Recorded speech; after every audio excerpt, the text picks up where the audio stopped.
이번 시간에는 어드밴스 패키징에서 가장 중요한 요소 중 하나인 RDL에 대해서 학습을 해보는 시간을 가지도록 하겠습니다. 우선 어드밴스 패키징을 저희가 구분을 하면은요, 일반적으로 세 가지 정도로 이제 구분을 하죠. 첫 번째는 이제 HBM, 고성능의 메모리인 HBM이 있고요. 그 다음 비메모리 반도체의 경우에는 이 웨이퍼 레벨 패키징, 그리고 이제 패널 레벨 패키징을 저희가 일반적으로 얘기합니다.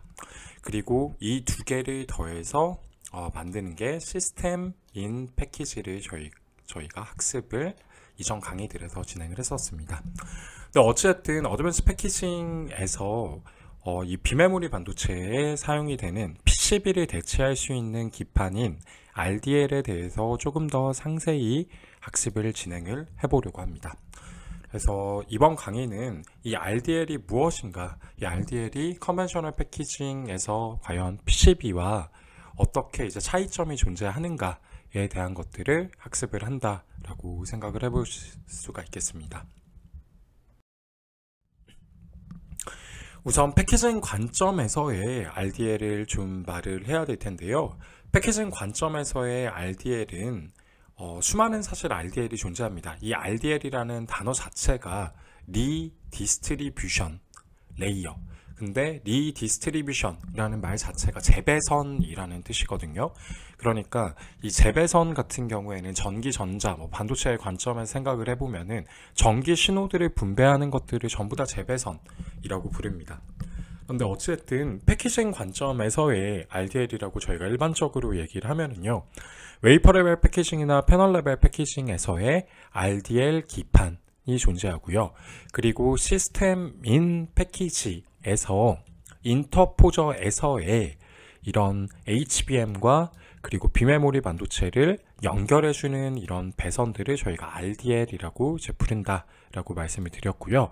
그리고 이제 IC 칩 내에서 패턴층 내의 트랜지스터에서부터 그리고 바깥으로 페오를 지나서 페오를 거쳐 페오를 출발하여 배오를 거쳐 이제 패드까지 나오는 이런 배선들도 사실은 재배선 RDL이라고 표현을 할 수가 있습니다.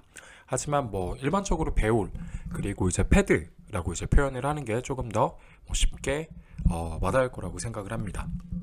그리고 PCB 내부에 존재하는 배선들도 사실은 재배선 RDL 레이어라고 이제 부를 수가 있습니다. 그래서 지금 해당 패키지는 이제 컨벤셔널 패키징 중에서 이제 와이어 본딩 제품인데요. 와이어가 PCB 쪽으로 연결이 되면 결국에는 리드 쪽으로 연결이 될 거잖아요. 근데 이 리드 같은 경우에는 PCB 내부의 구리 배선을 따라서 또 쫙 퍼져서 어떤 솔더 볼까지도 연결이 되는 이런 과정을 거치게 됩니다.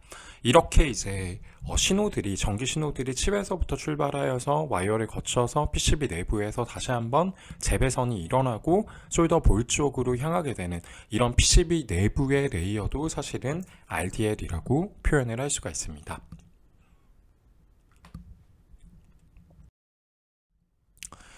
하지만 이번 강의에서는 저희가 이제 웨이퍼 레벨 패키징 그리고 패널 레벨 패키징에서의 이제 RDL에 대한 이야기를 할 거기 때문에 이 웨이퍼 레벨 패널 레벨 패키징에서의 RDL을 다시 한번 조금 리뷰를 해보자면 이 WLP 그리고 PLP용 RDL은 PCB를 대체할 수 있는 기판과 같은 그런 소재로 만든 어떤 제품 이라고도 할 수가 있는데요.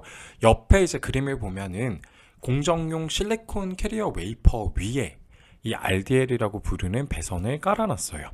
배선을 깔게 되는데 이때 RDL 작업을 이제 전공정의 기술들을 통해서 이제 진행을 한다라고 생각을 하실 수가 있겠고요. 그리고 나서 이 RDL에 맞춰서 칩들을 연결을 하고 그러면은 이제 사실은 우리가 플립칩 패키지에서 솔더 범프와 PCB를 접합하는 것과 이제 똑같은 인터커넥션을 형성하는 그런 플립칩 마운트 공정과 이제 똑같습니다.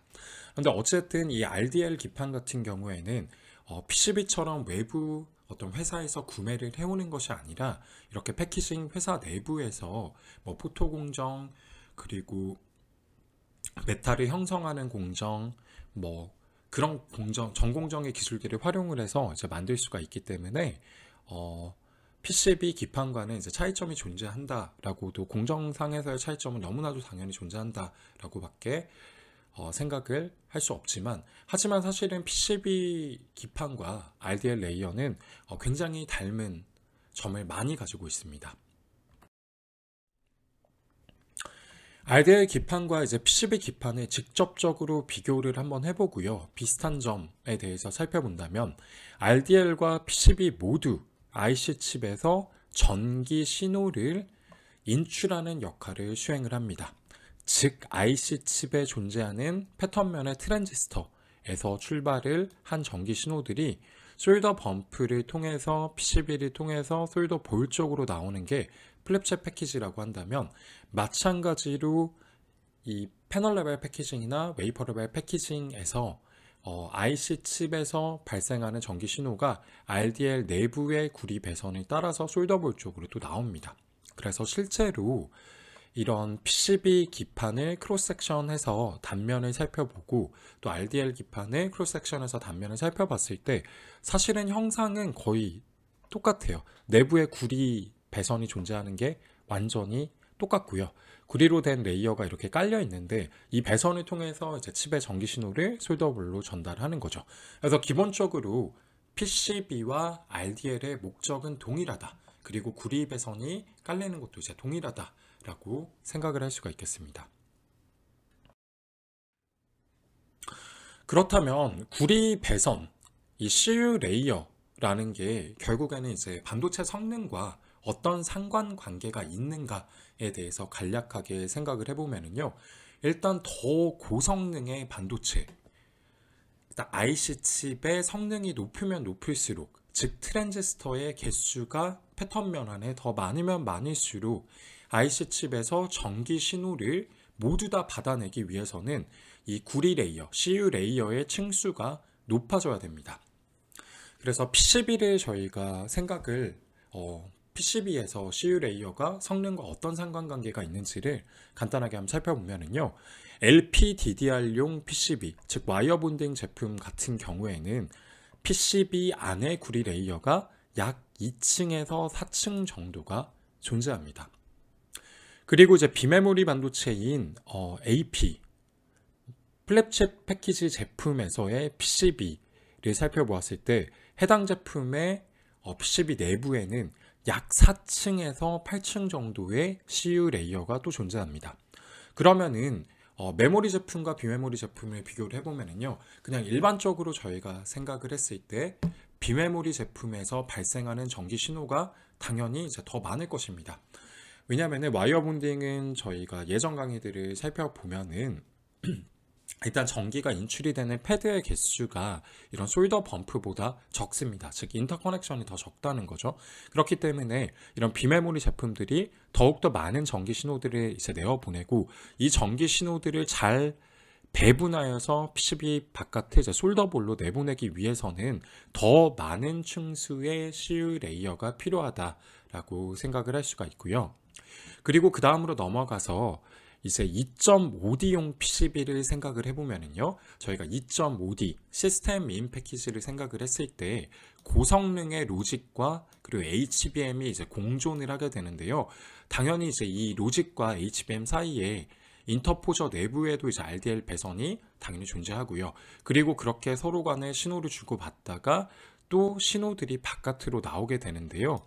이 시스템인 패키지에서 하단에 붙어 있는 이 메인 기판 같은 경우에는 정말 고성능의 비메모리와 메모리 제품들의 전기 신호를 다 받아내야 되기 때문에 10층 이상의 CU 레이어가 필요합니다. 그래서 결론적으로 다시 한번 정리하여서 IC 칩에서 발생하는 전기 신호의 수는 필요한 CU 레이어의 숫자와 일치한다. 그리고 만약에 IC 칩에서 발생하는 전기 신호의 수가 많다면은 CU 레이어의 숫자도 당연히 많아져야 되고요. 그리고 마찬가지로 솔더볼의 개수도 또 많아져야지만 밖으로 전기적 신호들을 효과적으로 인출할 수가 있습니다. 다음은 PCB에 대해서 간략하게 RDL을 살펴보기 전에 PCB에 대한 이해를 조금 더 해보려고 하는데요. 일단 PCB 소재 자체가 어떻게 구성이 되어 있는지를 살펴보면은요. 최외곽에 이렇게 초록색으로 되어 있는 거를 저희가 포토 솔더 레지스트라고 이제 부르는데요. 이 포토 솔더 레지스트 같은 경우에는 에폭시 고분자와 그리고 이제 아크릴 고분자가 혼용되어서 이제 만들어지는 그런 소재라고 볼 수가 있고요. 당연히 PCB 내부를 살펴보면은 구리 레이어들이 이렇게 깔려 있습니다. 왜냐하면 신호를 이제 재배선으로 나눠줘야 되기 때문이죠. 그래서 솔더볼까지 IC 칩에서 서로 연결을 해줘야 되고요. 그리고 이제 구리 이런 레이어들의 사이에 보면은 유리천이라고 불리는 프리프레그라는 성분이 또 들어가 있고요. 그리고 프리프레그와 함께 또 코어라고 이제 부르는 그런 소재도 들어가 있습니다. 그래서 솔더 레지스트는 제가 말씀드렸다시피 에폭시 플러스 이제 아크릴과 같은 그런 고분자들이고요. 이 프리프레그 같은 경우에는 FR4 라고 부르는 소재가 주로 쓰이는데, 이 FR4 같은 경우에는 유리 섬유와 그리고 고분자 수지를 이제 함께 섞어준 그러한 소재라고 할 수가 있겠고요. 이 프리프레그를 완전히 경화를 시키고 그 다음에 양쪽에 구리에 어떤 포일을 깔아주게 되면은 양쪽에 구리 방막을 깔아주게 되면은 그거를 저희가 코어라고 이제 부르거든요. 그래서 지금 그림을 이제 보게 되면은 프리프레그와 이제 코어가 반복되면서 이제 존재하는 걸 볼 수가 있어요. 그래서 조금 더 이제 자세히 PCB의 제조 공정과 그리고 PCB의 구조에 대해서 살펴보도록 하겠습니다. 일단 PCB의 제조 공정에서 가장 핵심은 이 가운데 존재하는 카파 클레드 라미네이트라는 건데요. 뒤에서 또 말씀을 드리겠지만 이 CCL을 사실 그냥 코어라고 보기도 합니다. 그래서 이 코어라고 얘기를 했을 때 이 가운데 영역들을 보면은 지금 약간 울퉁불퉁하게 유리 섬유가 프리프레그가 들어가 있고요. 그거를 프리프레그 위쪽의 양면에다가 이렇게 구리에 방막을 깔아주게 되면은, 구리면을 깔아주게 되면은 이거를 구리면들을 프리프레그에 접착을 시켰을 때 저희가 CCL이라고 부르거든요. 그래서 이 CCL을 가져다가 위에서부터 전기 신호를 아래쪽까지 연결해야 되기 때문에 드릴링을 통해서 구멍을 뚫어주게 되고 그 다음에 동도금을 깔아주게 됩니다. 그렇게 함으로써 위층과 아래층을 이제 연결할 수 있는 구리 배선을 만들 수가 있는 거죠. 그리고 나서 이제 드라이 필름 레지스트, 즉 포토 레지스트와 같은데요. 필름 타입의 포토 레지스트라고 생각을 할 수가 있겠고요. 그 다음에 우리가 원하는 대로 패터닝을 해야 되기 때문에 드라이 필름 레지스트에 이제 노광을 진행을 합니다. 그리고 현상을 하게 되면은 우리가 원하지 않는 영역들을 이제 제거를 식각을 통해서 또 할 수가 있고요. 그 다음에 이 드라이 필름 레지스트를 박리를 하고 나면은 이렇게 구리 배선들이 깔려 있는 것을 볼 수가 있습니다. 그리고 나서 당연히 이제 절연층을 깔아줘야 되기 때문에 솔더 레지스트를 도포를 해주고 그 다음에 이제 마감을 해주면은 PCB가 완성이 된다라고 보실 수가 있겠어요. 그런데 PCB 내부 소재에 대한 이제 상세 설명을 조금 더 하자면은요. 일단 코어 그리고 이제 카파 클레드 라미네이트 이거를 좀 구분을 해서 이야기할 수도 있고요. 누군가는 이제 코어를 이 CCL이라고 그대로 생각할 수도 있는데요. 굳이 기술적으로 구분을 하자면 그냥 코어라고 부르면은 PCB에서 기본 구조를 형성하는 이제 중심층이고요. 고분자 수지, 에폭시 폴리이미드 그리고 유리 섬유 및 동박으로 이루어져 있다. 혹은 동박이 없는 상태도 앞에 고분자 수지와 유리 섬유로만 이루어져 있는 상태를 코어라고 표현을 하기도 합니다. 근데 하단의 그림을 보면은 이렇게 지금 동박이 양쪽에 입혀져 있는 그림을 볼 수가 있어요. 그래서 이 가운데가 고분자 수지와 그리고 유리 섬유가 들어가 있는 프리프레그이고요. 그 양쪽에 구리에 동박을 이렇게 깔아주면은 이거를 저희가 코어라고 부르기도 합니다.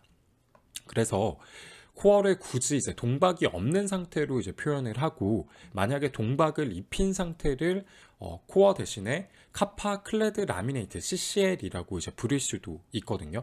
그런데 거의 이제 동격의 단어로 사용이 된다라고도 이제 볼 수가 있겠고, 그런데 굳이 코어를 또 따로 이제 분류를 하자면은 이 가운데 있는 요 초록색 층만이 이제 코어라고 볼 수도 있어요. 그래서 그거는 말을 하시는 분들에 따라서 조금씩 이제 다르기 때문에 이제 양쪽을 다 의미하는 거구나라고 생각을 하셔도 좋을 것 같습니다. 그렇다면 이제 프리프레그가 무엇인가? 프리프레그는 2층 이상의 다층 구조 PCB를 제조할 때 층 간 접착제 그리고 절연층 역할을 수행하는 소재이고요. 제가 이제 유리 섬유라고 이제 주로 표현을 하는데요. 프리프레그는 진짜 이렇게 안에 섬유 같은 게 들어가 있거든요. 그리고 여기에다가 우리가 어떤 고분자 수지 같은 거를 집어 넣어가지고 절연층처럼 만들어줍니다. 그래서 뒤에서 더 설명을 드리겠지만 다층 구조, 즉 가운데 있는 이 CCL을 보게 되면은 이미 양쪽에 동박이 깔려 있기 때문에 우리가 2층짜리 CU 레이어를 가진 PCB를 만들려고 한다면 굳이 더 동박을 붙일 필요가 없거든요. 구리 레이어를 형성을 할 필요 없고 그냥 CCL을 가지고 온 다음에 거기에다가 앞서서 살펴봤었던 PCB 제조 공정처럼 그냥 패터닝을 해주면 됩니다. 그런데 2층보다 더 많은 CU 레이어를 넣기 위해서는 이 CU 레이어들 사이에 프리프레그를 넣어줘야 되고요. 그리고 또 구리, 포일을 이제 깔아줘야 되는 겁니다. 그래서 이 프리프레그는 결론적으로는 이제 절연층의 역할을 수행한다라고 생각을 하실 수가 있겠습니다. 그래서 2층과 지금 다층 구조를 다시 한번 좀 비교를 해보면요. 이렇게 이제 2층 구조의 제품이 있으면은 그냥 카퍼 클레드 CCL을 가지고 와서 거기에다가 양쪽 면에다가 드라이 필름 레지스트를 도포를 하고 그 다음에 회로를 패터닝을 한 다음에 이런 솔더 레지스트로 이제 마감을 해주면 PCB의 제조가 끝납니다. 하지만 고성능의 그런 PCB를 제조를 하기 위해서는 중간에 이렇게 코어가 존재하는 상태인데요. 거기 위에 레이어를 더 입히려면 이렇게 프리프레그가 들어가고 구리 포일이 들어가고 프리프레그가 들어가고 구리 포일이 들어가는 이런 반복되는 공정들을 수행을 합니다. 그래서 2층짜리는 CCL 단 하나만 필요하다라고 한다면 다층 구조의 PCB에서는 CCL, 프리프레그 그리고 구리 포일 등이 또 필요하다라고도 생각하실 수가 있겠습니다. 다음은 이제 PCB 자체에 대해서 조금 더 설명을 해보려고 하는데요. 애초에 사실은 PCB 자체는 어떻게 보면은 굉장히 이 프리프레그도 존재하고 중간에 코어도 있기 때문에 물성과 강성이 잘 확보가 되어 있거든요. 그리고 저런 이제 뭐 필러라든지 이런 것들이 들어가 있기 때문에 열을 방출하는 측면에서도 그리고 또 기계적 물성에서도 이제 굉장히 우수한 성능을 나타냅니다. 하지만 결론적으로는 PCB 자체가 이런 코어라든지 프리프레그와 같은 소재를 무조건 활용을 해야 되기 때문에 두께를 얇게 만드는 데는 좀 한계가 있어요. 그러니까 패키지를 만들었을 때 PCB를 쓰게 되면은 두께가 PCB 두께에 의해서 두꺼워지는 그런 부분이 이제 존재했었던 거죠. 그렇기 때문에 최근에는 이제 반도체 패키지의 경박 단소화 트렌드에 맞춰서 PCB를 더욱더 얇게 만들기 위해서 중간에 코어를 사용을 하지 않고 그냥 프리프레그만 써가지고 조금 더 두께를 얇게 만드는 이러한 제품들도 나오고 있습니다. 그래서 이러한 제품들을 저희가 코어레스 타입의 이제 PCB라고도 이제 표현을 합니다. 그렇다면 이제 PCB 기판에 대해서 저희가 좀 살펴봤는데요. 과연 RDL 기판은 PCB와 이제 어떤 부분들이 좀 차이점이 존재하는지를 살펴보겠습니다.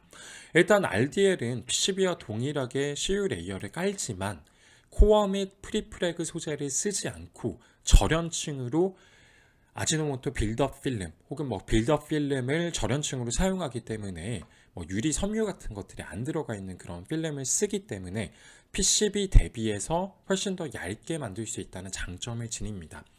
그래서 실제로 이런 어드밴스 패키징에서의 RDL을 살펴보게 되면은 유리 섬유 같은 것들이 안 보이고 그냥 이렇게 절연층으로 이루어져 있습니다. 이 절연층이 이 아지노모토 빌드업 필름이라고 부르는 필름으로 이제 들어가기 때문에 PCB보다 더 얇게 만들 수가 있고요.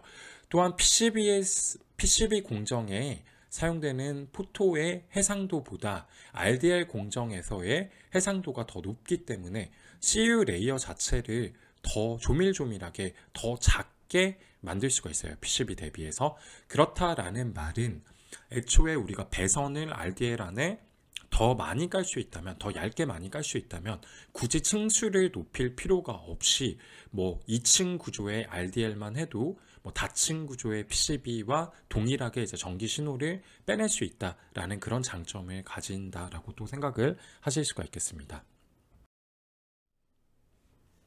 RDL을 형성하는 공정에 대해서 간단하게 그냥 정말 간단하게 살펴보면은요, 그냥 웨이퍼가 입고가 되고 나면 사실 뭐 RDL을 먼저 만들고 칩에 꽂아 넣는 경우도 있지만, 굳이 칩 위에다가 RDL을 깐다라고 하면은 열려있는 이 패드의 부분에다가 얇은 전류가 통하는 방막층을 스퍼터링, 데포지션을 해주고 난 다음에 우리가 원하는 배선을 깔아야 되기 때문에 당연히 포토레지스트를 해주고요. 그 다음에 도금을 통해서 RDL 배선을 깔아줍니다.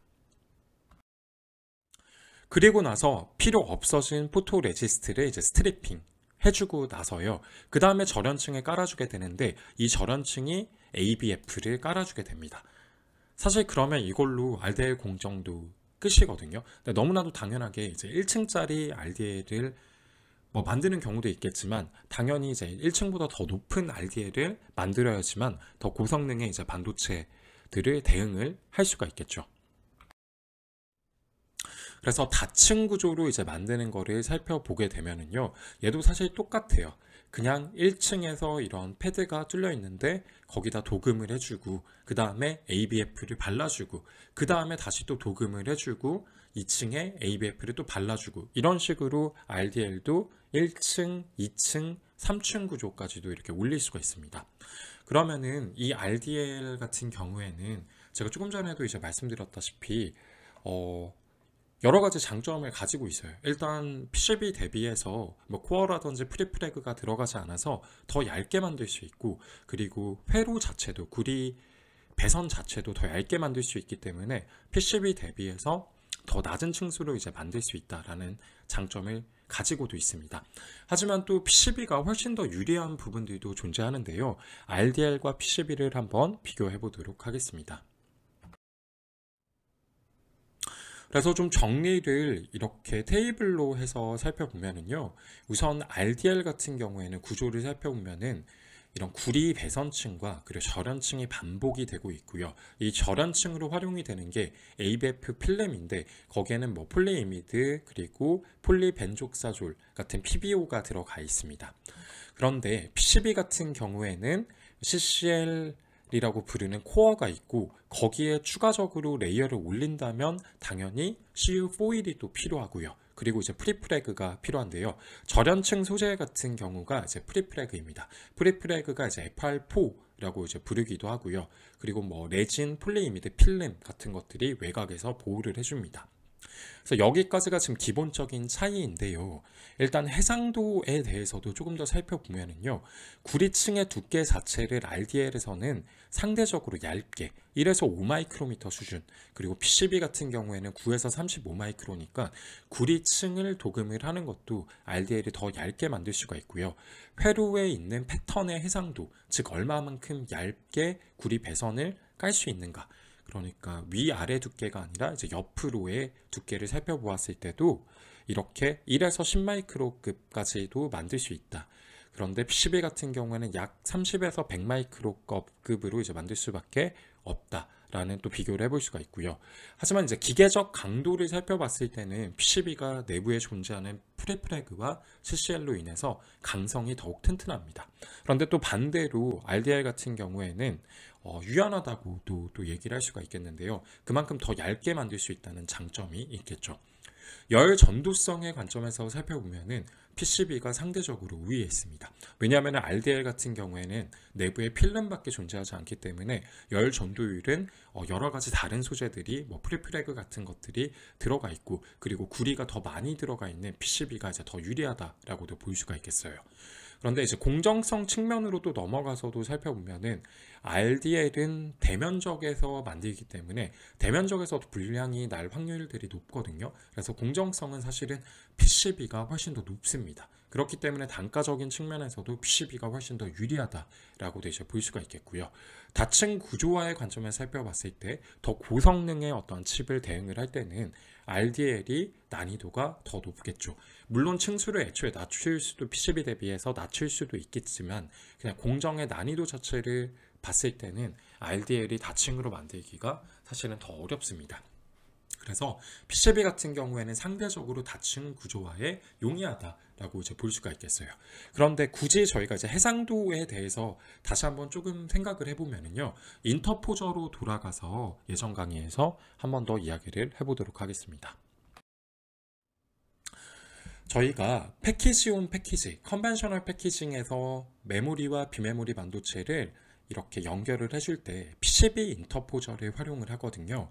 그런데 이 PCB 인터포저를 이런 시스템인 패키지, 어드밴스 패키징에서는 사실 활용을 하지 못하고 실리콘 인터포저를 활용을 해서 각 칩들을 연결을 해줘야 됩니다. 근데 그 이유는 PCB 자체가 회로를 얇게 만드는데 한계가 있기 때문에 마치 팹의 기술을 활용해서 만드는 이런 실리콘의 인터포저 내에 배선이 훨씬 더 조밀조밀합니다. 그러니까 더 고성능의 어떠한 배선들을 깔 수가 있다라는 얘기인 거죠. 그래서 여기에서도 지금 살펴보면은 PCB 인터포저 대비해서 실리콘 인터포저로 만들었을 때 회로의 이제 어떻게 보면 배선의 뭐 두께 또 그리고 이제 뭐 피치의 간격 이런 것들을 훨씬 더 얇게 만들 수 있기 때문에 실리콘 쪽이 해상도가 더 좋다라고도 이야기를 할 수가 있겠습니다. 그렇다면 왜 RDL 공정이 어려운가라는 부분을 또 다시 한번 조금 더 생각을 해볼 텐데요. 전공정에서 삼성전자는 이미 EUV를 활용을 해서 뭐 2나노 공정까지도 간다라는 얘기를 하고 있는데요. RDL을 형성하는 공정에서 활용하는 포토레지스트의 광원은 I라인 정도 수준입니다. 뭐 PCB와 이제 거의 대동소이한데요. 그럼에도 불구하고 이런 RDL 공정을 만드는 게 쉽지가 않습니다. 지금 살펴보면은 여기가 패턴면이거든요. 그리고 요게 이제 RDL이에요. 그러면은 RDL이 패턴면 대비해서 몇 배는 두꺼운데 왜 예전의 광원, 그러니까 훨씬 더 조밀조밀하게 만들지 않고 더 커다랗게 만드는 배선인데도 왜 RDL이 불량이 많이 발생하는가라는 관점을 좀 생각을 해보면은요. 애초에 패키지 자체가 대면적으로 만들게 되면은 휘어지는 현상인 엷이 많이 발생합니다. 그래서 패키징에서는 이 엷을 컨트롤하는 것이 거의 대부분이라고 생각을 할 수가 있겠고요. 이 엷이 발생하는 이유는 각 소재들이 이제 두텁게 들어가 있을 때 각 소재들이 가지고 있는 열 팽창 개수가 많이 차이가 나게 됩니다. 그래서 패키징에는 뭐 칩도 있고 EMC도 있고 뭐 PCB 기판도 있지만 RDL을 생각을 해봐도 구리레이어와 뭐 빌드업 필름이랑 이런 것들이 번갈아 가면서 이제 들어가죠. 그리고 접착제, 유기 소재, 뭐 솔더, 금속 등이 두껍게 들어가기 때문에 얇게 이런 소재들이 들어가 있는, 그리고 소재 자체도 이제 어떻게 보면은 메탈층이 반복이 되는 그런 팹에 비해서 패키징에서 휘어지는 워피지 현상이 훨씬 더 심화가 될 수 있습니다. 그래서 실제로 이제 패널 레벨 패키징 같은 경우에 한꺼번에 대면적으로 작업을 진행을 하잖아요. 그런데 PCB 대비해서 이렇게 대면적으로 RDL을 깔아버린다 라고 생각을 하면은요, 이 RDL을 이만한 크기로 뭐 2층 구조라고 해도 사실 만드는 게 쉽지가 않습니다. 왜냐하면은 이 패널 자체도 크기 때문에 이렇게 칩을 꽂아 넣거나 RDL을 형성을 하거나 이러면은 패널의 형태에서도 워피즈가 이렇게 커다랗게 발생하는 걸 볼 수가 있어요. 그래서 공정성에 있어서는 RDL을 만드는 어드밴스 패키징 공정보다 물론 공정성까지 더 잡으면은 이쪽이 훨씬 더 유리해지는 건 사실이겠죠. 하지만 지금 현재 PCB 크기에서 PCB를 만드는 게 이렇게 RDL을 대면적으로 만드는 것보다 PCB에서 다층 구조화를 시켜서 만드는 게 어떻게 보면 지금까지도 조금 더 유리한 부분이 있을 수 있다라고 생각을 하실 수도 있겠습니다. 그리고 뭐 추후 미래에도 마찬가지로 PCB와 RDL은 어떻게 보면 계속해서 이제 공존을 해나갈 수밖에 없거든요. 앞서서 봤듯이 RDL은 대면적으로 만들기 때문에 다층 구조화를 하는 데는 어떻게 보면 한계가 있을 수밖에 없어요. 그래서 뭐 TSMC의 제품도 마찬가지고 삼성전자의 제품도 마찬가지인데요. 이렇게 뭐 RDL이 뭐 들어가 있고 삼성전자 제품 같은 경우에도 로직층의 하단에 이제 뭐 RDL이 들어가겠죠. 그러면은 RDL들이 있지만 그럼에도 불구하고 거기서 또 한번 모아준 신호들을 PCB에 또 내보냅니다. 왜냐면은 너무 많은 신호들이 이런 HBM 그리고 고성능의 비메모리 반도체에서 나오기 때문에 이 RDL에서 또 받은 신호들을 다시 한번 또 재배선을 통해서 PCB 쪽으로 내보내줘야 되는 그러한 것들을 수행을 해줘야 됩니다. 그렇기 때문에 어드밴스 패키징 시대가 도래를 하더라도 PCB는 계속 활용될 수밖에 없고요. 그리고 PCB 자체도 굉장히 고성능을 띠고 있는 PCB들이 많이 나와 있기 때문에 앞으로도 그렇고요. 뭐 추후 몇십 년간은 당연히 몇십 년? 제가 감히 단언을 할 수는 없지만 뭐 100년 뒤에도 PCB가 당연히 활용이 되고 있지 않을까라고 또 생각을 합니다.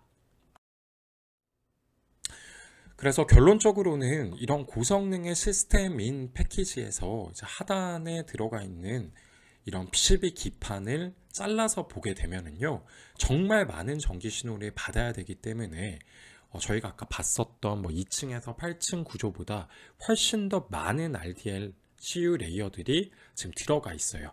그래서 뭐 이런 일반적으로 시스템인 패키지에 들어가는 PCB 같은 경우에는 뭐 16층에서 막 20층까지의 구리 레이어들도 이제 깔 수가 있습니다. 그래서 최근에 이제 글래스 기판으로 많이 넘어가고 뭐 PCB를 대체하는 글래스 패키지 뭐 이런 것들이 나올 거다라고 계속 이야기는 하고 있지만 어찌되었든 PCB가 가지고 있는 굉장히 많은 장점들이 존재하기 때문에 RDL과 함께 PCB 기판은 이제 계속해서 나갈 것이다 라는 것을 살펴볼 수가 있었습니다. 그래서 오늘 강의에서는 이제 RDL 기판이 무엇인가, RDL을 저희가 PCB와 비교를 하면서 RDL 기판은 PCB를 대체할 수 있는 기판이고, 그리고 RDL 기판의 내부에도 구리 레이어가 절연층과 함께 들어가 있다. 그리고 PCB 대비해서 더 얇은 두께를 가져갈 수가 있고, 그리고 피치, 뭐 구리 배선도 훨씬 더 얇고 얇게 만들 수가 있기 때문에 더 낮은 층수의 CU 레이어를 깔더라도 더 고성능의 그런 반도체 칩에서 발생하는 전기 신호들을 처리할 수 있다라는 것을 이번 강의를 통해서 살펴보았습니다.